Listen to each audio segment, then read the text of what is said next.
দেশ জুড়ে আশঙ্কাজনক হারে নারীর প্রতি প্রতিহিংসা, ধর্ষণ ও নির্যাতনের ঘটনায় দোষীদের সর্বোচ্চ শাস্তি নিশ্চিত করার দাবিতে শাহবাগের অবস্থান নিয়েছে রাজধানীর ৩০টি কলেজের শিক্ষার্থীরা।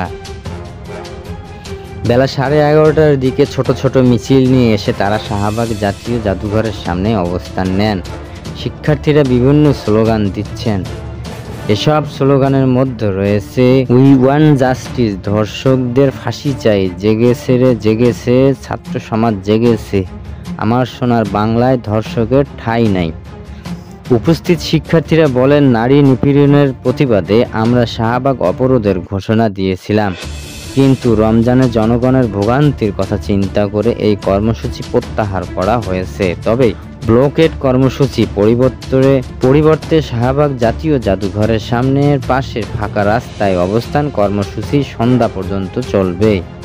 শিক্ষার্থীদের এই কর্মসূচির নাম দেওয়া হয়েছে সকাল সন্ধ্যা অবস্থান কর্মসূচি।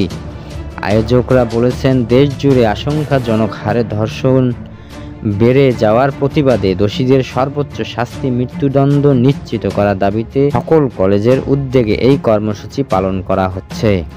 শিক্ষার্থীদের 6 দফা দাবি হলো: 1.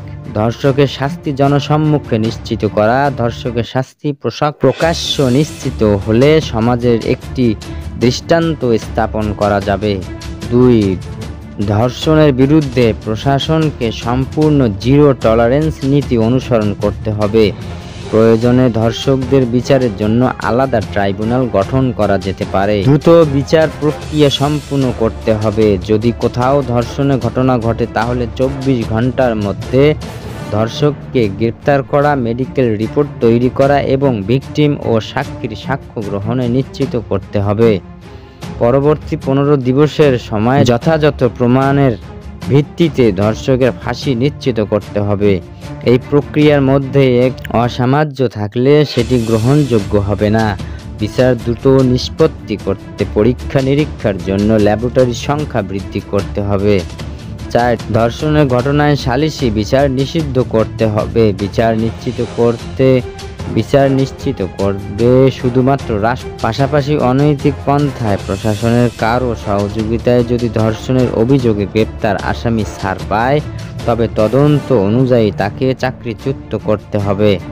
ধর্ষণে জড়িত ব্যক্তির অপ্রাপ্ত বয়স্ক হলে শাস্তি নিশ্চিত করতে হবে। এক্ষেত্রে আমৃত্যু কারাদণ্ডের বিধান করা যেতে পারে।